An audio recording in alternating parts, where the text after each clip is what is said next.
এইখিনি মুহূৰ্তত মই যোৰহাটৰ সাংবাদিক দিব্যজ্যোতিৰ ওচৰলৈ যাব বিচাৰিছোঁ। দিব্য, আপোনাৰ ওচৰলৈ আহিছোঁ। অকণমান আমি আচলতে খবৰৰ আঁৰৰ খবৰখিনি আমি দৰ্শকসকলক জনাব বিচাৰিছোঁ। আপুনি ইতিমধ্যে অৱগত হৈছে যিহেতু আমি বিভিন্ন আচলতে খবৰ ৰাইজক দিওঁ প্ৰতিনিয়ত 24/7 আমাৰ সাংবাদিকসকলে আপোনালোকে ৰাইজৰ সেৱাৰ বাবে ৰাইজৰ হিতাৰ্থে ৰাইজৰ সেৱাৰ্থে আপোনালোকে কাম কৰি আহিছে।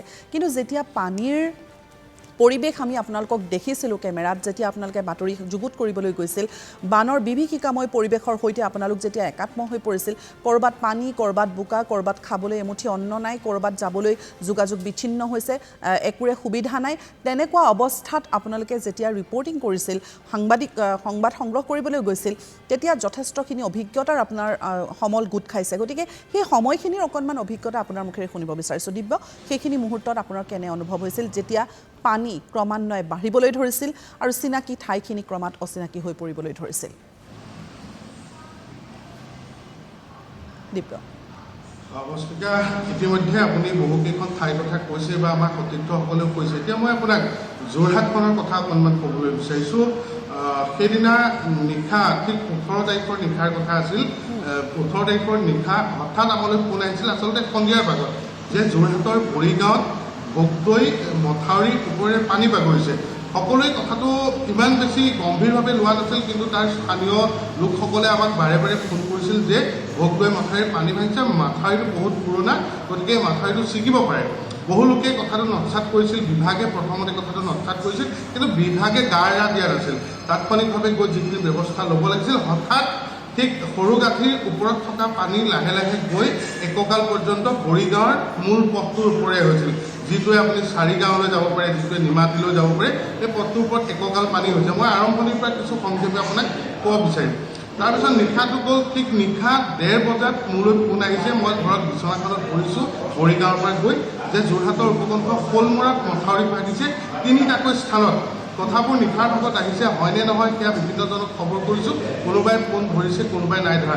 এনেকৈ ৰাতি পৰিছিল আৰু পুৱা 7:30 বজাত পুনৰ ঘৰৰ পৰা ওলাই গৈছোঁ। গৈ সতীৰ্থ কেমেৰা পাৰ্চন পাৰ্থক লৈ যেতিয়া কৈছোঁ যে এলেংমৰা অঞ্চলৰ আধাতকৈও বেছি মানুহ, অৰ্থাৎ প্ৰায় 500-600 ঘৰ মানুহ এটা অঞ্চলৰ, তেওঁলোক পানীত সম্পূৰ্ণভাৱে প্লাবিত। সকলোৱে ফোন কৰিছে সেই ঠাইবোৰলৈ বাতৰি কৰিবলৈ যাওঁ। তাৰ নাতি দূৰৈতে মোৰো ঘৰ, গতিকে মই গৈ দেখিলোঁ যে পানী বাঢ়িছে। কিন্তু পানীয়ে যে এই ধৰণৰ ৰূপ এটা ধাৰণ কৰিব কল্পনাও কৰা নাছিলোঁ। লাহে লাহে এনেকুৱা এটা পৰ্যায় মস্তিকা পালেগৈ, আপুনি বিশ্বাস নকৰিব যে বিয়লিৰ ভাগলৈ মানুহৰ একেবাৰে নাজল নাথল অৱস্থা। ক্ৰমান্বয়ে সেই ঠাইবোৰৰ বাতৰি সম্প্ৰচাৰ কৰিলোঁ। এতিয়া বিয়লিৰ ভাগৰ পৰা সমস্যাটো হ'ল যে ৰাইজৰ খোৱা পানী হঠাৎ অভাৱ হৈ পৰিল, খাদ্যবস্তুৰ অভাৱ হৈ পৰিল। কি হ'ব?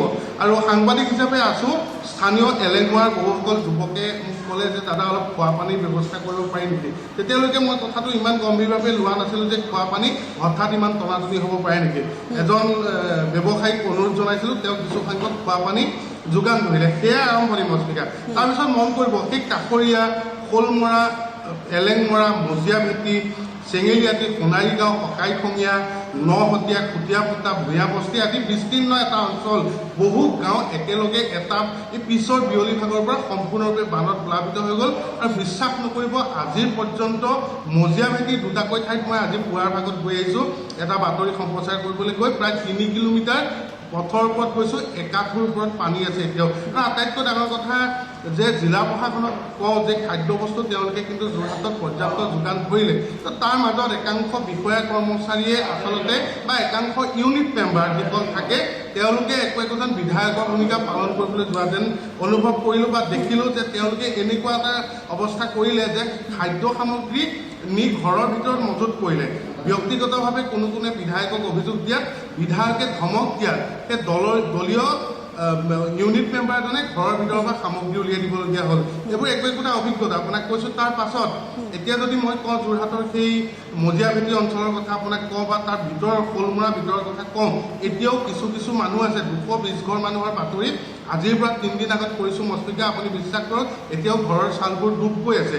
বহু মানুহৰ এনেকুৱা অৱস্থা, বাঁহৰ ঘৰ। তাৰ মানে দিব্য, আমি যদিও ক'ৰবাত ৰিলেক্স হ'বলৈ চেষ্টা কৰিছোঁ যে ক'ৰবাত স্বাভাৱিক হৈছে নেকি দূৰৰ পৰা, তাৰ মানে আপোনালোকে সম্পূৰ্ণ ছবিখনৰ লগত আপোনালোক একেলগে আছে যিহেতু বাস্তৱ ক্ষেত্ৰখনত গতিকে পানী এতিয়াও কমা নাই যোৰহাটত এতিয়াও কিছু কিছু অঞ্চলত মুধচলৈকে কিন্তু পানী আছে গতিকে এবাৰ কল্পনা কৰকচোন যোৱা 21-22টা দিন তেওঁলোকে কেনেধৰণে সহাৱস্থান কৰিছে আৰু যি লোকসকলৰ সৰ্বস্ব হেৰুৱালে পৰিয়াল আত্মীয় স্বজনক হেৰুৱালে তেওঁলোকে সকলো হেৰুৱালে সেই সকলো হেৰুৱা লোকসকল পুনৰ মূৰ দাঙি উঠিবলৈ হয় সকলোৱে সহায় কৰিছে কোনোৱে ঘৰ দিছে কোনোৱে সামগ্ৰী দিছে কোনোৱে ইপদৰ পিছত সিপদ সামগ্ৰী দিছে কিন্তু সেইখিনিয়ে জানো পৰ্যাপ্ত হ'ব গতিকে আমি আশা কৰিম চৰকাৰেও যাতে প্ৰকৃত কামখিনি সুচাৰুৰূপে পালন কৰে